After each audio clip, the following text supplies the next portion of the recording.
You don't choose the mountains of Sinaloa. The mountains choose you. You're born in a village so small it doesn't have a name on any government map. Just a cluster of adobe walls and failing corn crops sitting at the edge of a ridge that overlooks nothing but more poverty. The air smells like dry earth and would smoke.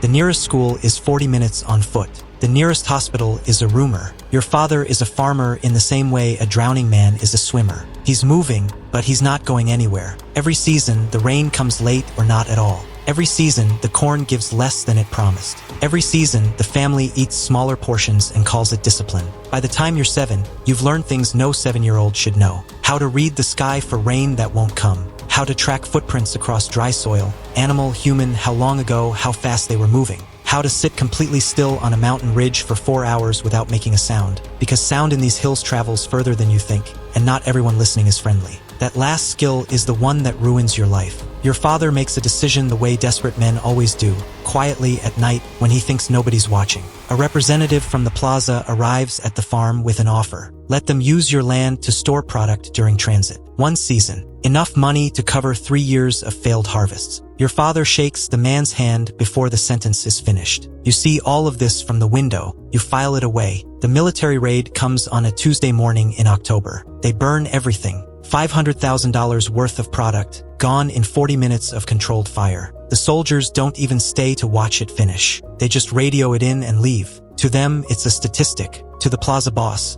a man they call El Patron in tones people usually reserve for prayer, it's a balance sheet entry that requires immediate correction. The debt notice arrives within 24 hours, 30 days, full repayment, or the bloodline ends. Not a metaphor, not a negotiating position. A operational policy stated plainly the way a landlord states an eviction date. Your father does what your father always does. He disappears. No note, no explanation. Someone in the village says they saw him crossing north toward the border 2 nights after the notice arrived. He didn't take his tools. He didn't say goodbye to you or your mother or your younger siblings. He just dissolved into the dark like smoke. Your mother is left standing in a kitchen with 4 children and a $500,000 liability she didn't create. She walks to the plaza. She sits across from El Patron. She offers the only collateral she has left, her oldest child, you, not to be harmed. She negotiates that point with the precision of a woman who has nothing left to lose except her children. You will work. You will serve. Your life, your time, your talent. These are the interest payments on a debt your father signed and abandoned. El Patron looks at the skinny kid with sharp eyes and a mouth that stays shut when adults are talking. He nods. Your repayment plan begins. You are 10 years old. They pull you out of school on a Wednesday. Your first role is Alcone. Look out. They position you on mountain ridges with a 2-way radio and a simple instruction. Watch the road below. Call in anything that moves wrong. You sit there for 8, sometimes 10 hours a day. Alone. Silent. The sun burns the back of your neck. The wind carries dust that coats your teeth.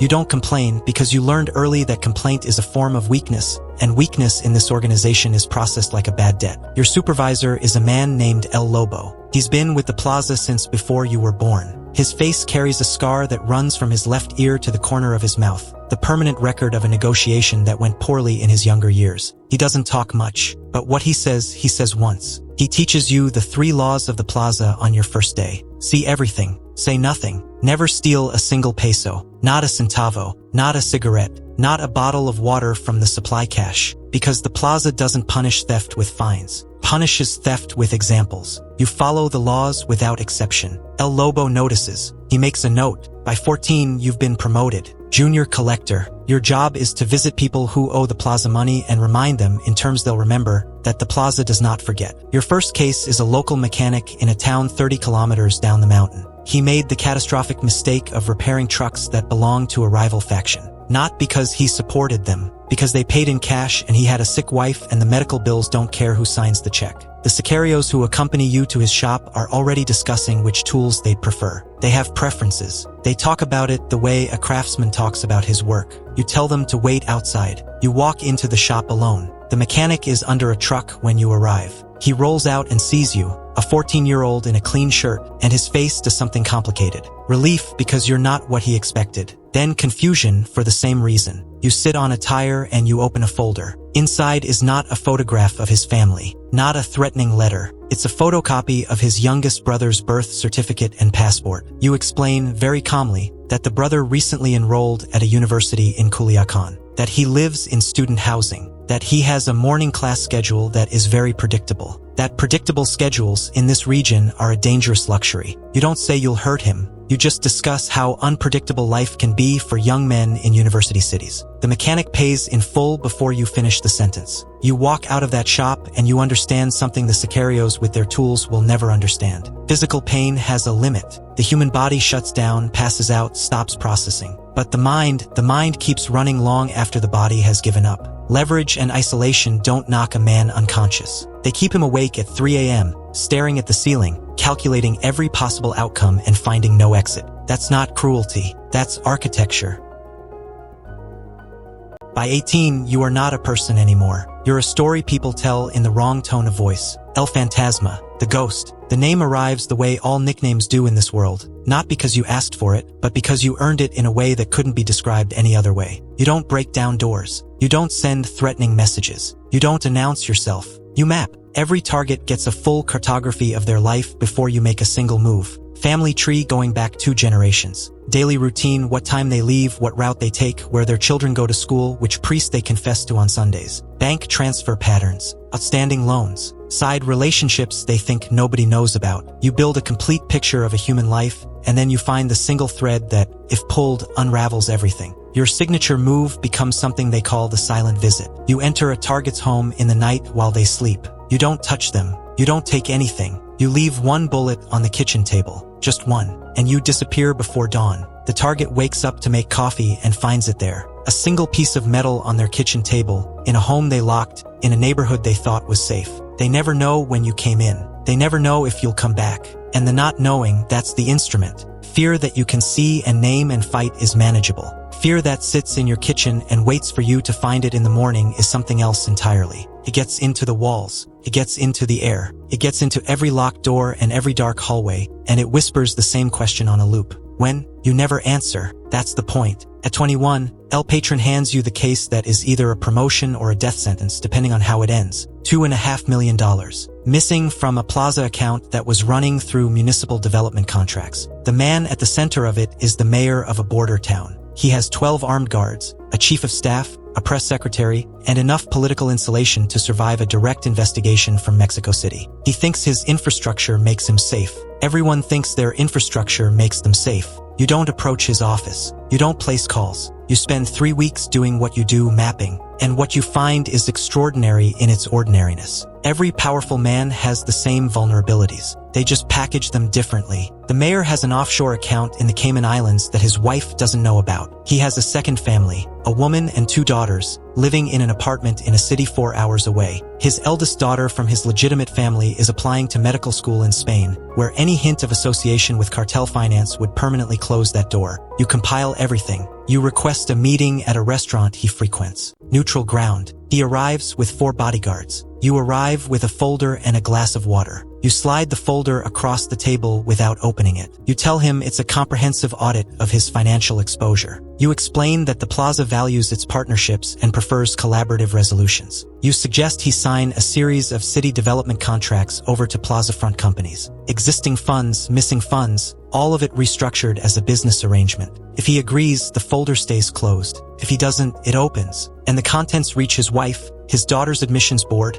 and 3 investigative journalists who have been looking for exactly the story for 18 months. He stares at the folder. He doesn't touch it. He doesn't need to. He signs within 6 hours. El Patron makes a call that night. He gives you a new title, Chief Auditor of the Plaza. You are 21 years old, and you have just become the financial nervous system of a criminal empire. At 24, the numbers you control would make a bank executive's hands shake. $80 million in outstanding loans and active extortions. A network of 50 intelligence gatherers spread across the region. School teachers, taxi drivers, pharmacists, municipal clerks, all feeding you information in exchange for protection or silence or both. You build a system. You call it the invisible noose. For tiers. Clean, efficient, surgical. Tier 1, surveillance. The target doesn't know you know everything. The not knowing is the pressure. Tier 2, asset seizure. Bank accounts frozen through corrupt officials. Supply chains interrupted. Business licenses revoked on technicalities that you created. Tier 3, family implication. Not threats, just the suggestion, delivered politely through the right channel, that certain family members have come to the plaza's attention. Tier 4, Sicarios, last resort. Not because of mercy, because violence is expensive, messy, generates police reports, and ultimately collects nothing from a dead man. Your collection rate reaches 98%. Without firing a single shot, the plaza starts sending other auditors to study your methods. You sit in rooms and explain psychological leverage to men who have been breaking fingers for 20 years, and you watch the realization move across their faces that the entire time, they were using the most expensive and least effective tool available. But efficiency has a shadow, and yours is growing longer. You start driving through the towns you work in, not for surveillance, just driving, looking. What you see takes time to settle, the way a stone sinks slowly through deep water. Ghost towns, storefronts shuttered, not because business was bad, but because the owners left, packed everything in the night and drove north and didn't look back. Children who should be in school walking dirt roads at midday with nowhere to go. Farmers who used to sell corn now selling nothing because the market dried up when the people who bought from them disappeared. The plaza isn't an empire, it's a parasite, and it's eating the place it lives in. You tell yourself the thing every person in your position tells themselves when the math starts producing results they don't want to look at. If you don't do this clean, the Sicarios do it bloody. Someone is going to collect these debts. Better you, with your systems and your tiers, than men with machetes and no particular interest in the outcome. It's a logical argument. It's also a lie so sophisticated that it took you 14 years to recognize it. You've been performing surgery on a body you're slowly killing. Every peso you collected cleanly, efficiently, professionally, funded another ghost town, another empty school, another child on a dirt road with nowhere to go. The ledger always balances. That's the problem with ledgers. The case arrives on a Thursday. A young woman. Her husband was a low-level carrier for the plaza. He lost a minor shipment, minor by plaza standards, which means it was still worth more than most people in this region will earn in a decade. He was killed for it. Standard operational consequence. The debt transferred to his widow, $45,000. Inherited from a dead man by a woman who never signed anything. You drive to her home in the afternoon. You've done this 10,000 times. You have a system. You have tiers. You have a folder. You walk through her front door and stop. The kitchen. The arrangement of the table. The single chair near the window where the light is best. The way the dishes are stacked. The smell of something cooking on a low flame. The quiet of a house that has already absorbed too much grief and learned to continue anyway. It's your mother's kitchen. Not similar. Not reminiscent. Identical in every way that matters. You sit down. You open the folder. You look at the numbers. You close the folder. You take out a pen. You mark the debt paid in full. You note it was settled from a separate plaza discretionary account. You initial it with the authority of your position. You walk out. This is treason. You know it while you're doing it. In the plaza, falsifying a ledger is not a firing offense. It's an execution offense, and not a clean one. El Patron's accountant finds the discrepancy within 2 weeks. A flag is raised. A note is made. You've been keeping records for years, not out of sentimentality, as insurance. Smart people in this organization always carry insurance the same way smart people anywhere carry it, quietly in a place nobody else knows about, never expecting to actually use it. Encrypted ledgers. The real ones, not the versions submitted to El Patron. Bribed military officials documented by date, amount, and the specific operations they looked away from. GPS coordinates of processing facilities in 3 states. The full organizational chart of the plaza, from El Patron down to the Alcones sitting on mountain ridges with radios. You contact a DEA handler in El Paso through a chain of intermediaries you spent months constructing. The offer is simple. You give them everything. Every name, every account, every location. In exchange, you want 3 things: full immunity, witness security, and the complete dismantling of the plaza's extortion network. Meaning the ledger that contains 400 families who owe money they'll never be able to repay gets shredded. All of it. The handler agrees in principle. 60 days to execute. You have never been more careful in your life. It isn't careful enough. El Lobo notices. He can't tell you what exactly. He doesn't have a specific incident, a date, a piece of evidence. He just looks at you one afternoon and says your energy is different. In this world, intuition is a more reliable surveillance system than any camera the government ever built. He reports it. El Patron orders a shadow tail on your vehicle. 2 men, rotating shifts, unmarked trucks. You don't spot them because you're not looking. You're too close to the exit to notice the walls moving inward. El Lobo finds you at an empty church on a Wednesday evening. He sits next to you in a pew and doesn't look at you and says it very quietly. They are going to your mother's house tonight. Leave now. I can give you until morning. Not longer. You ask him why he's helping you. He's quiet for a long time. Then he says,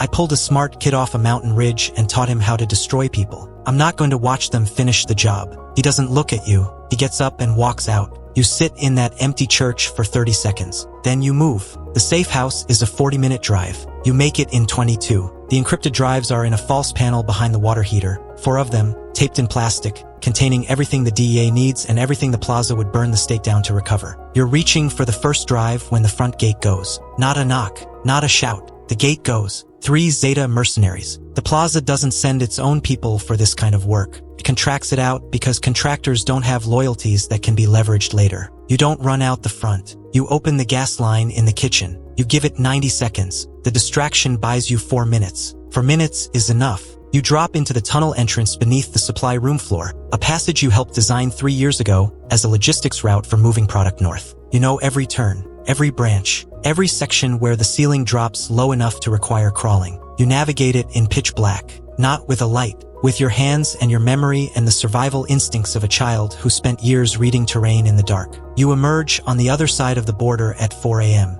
You keep moving. The motel is $35 a night and the walls are thin enough to hear every conversation in every room. You lie on a mattress that has absorbed the misery of everyone who ever stayed here, and you stare at the water stain on the ceiling, and you let it all arrive. The mechanic, the mayor, the widow in the kitchen that looked like your mother's. The Alcones still sitting on ridges with radios, thinking they're working off a debt that has no bottom. Your father's face or what you can still remember of it. El Lobo, sitting in a pew without looking at you. The drives sit on the table next to a glass of water. You know what they contain. You helped build everything on them. And you know that handing them over doesn't make you a hero. It makes you a man who destroyed something he helped build. Witness protection doesn't erase a 16-year record. It just moves it to a different city. You're going to carry this ledger for the rest of your life. The question is whether you use it for something before you do. You open the oldest archived files on the drives. Not for evidence. You've been avoiding them because you already know what most of them contain. But something makes you search for a specific date. October, the year of the raid. You find the internal communications from that week. The plaza's own records of the military operation. The documented coordination. The informant payments. You read it twice. Then you sit very still for a long time. Your father never lost the shipment. There was no informant, no military intelligence operation that stumbled onto your family's farm. The plaza organized the raid themselves. El Patron had been watching you since you were 7 years old, a child sitting on mountain ridges, tracking footprints, staying silent under pressure for hours. He needed someone with exactly that architecture of mind, and he needed them young enough to shape, loyal enough to keep, and indebted enough to never question the arrangement. The $500,000 loss was manufactured. The debt was fabricated. Your father didn't run from a debt he created. He ran from something the plaza told him, something that made him leave his shoes. The truth lands like a stone in still water, and the ripples move outward through everything. Every collection, every tier, every folder slid across every table. Every family that paid because you explained the mathematics of their suffering. You were never settling a debt. You were the return on an investment El Patron made when you were a child with sharp eyes and a talent for staying silent. They didn't want the money. They never wanted the money. They wanted you, and they got you. For 16 years, they got exactly what they paid for. You put the drives back on the table. You look at them for a long time. Then you pick up your phone and you call El Paso. You tell the handler you're ready. Not because you're a hero. You've never been a hero. Heroes choose their circumstances. You've been choosing between doors in a hallway someone else built, and every door led further in. But somewhere in the mountains of Sinaloa right now, there's a kid sitting on a ridge with a radio. Sharp eyes, good instincts, a family that needs money it doesn't have, and a plaza representative who has already noticed. The drives can't give that kid his life back, but they can close the hallway. That's not redemption, but it's the only math that balances. The story you just heard is fiction, but the mechanics of cartel psychological recruitment are not. Right now, in impoverished communities across Latin America, brilliant minds are being identified, indebted, and weaponized before they're old enough to understand what they're being turned into. The trap doesn't start with a gun. It starts with a debt, and the debt always starts with a lie. If this one stayed with you, drop a comment and tell me which moment hit hardest. Subscribe so you don't miss the next one. See you then.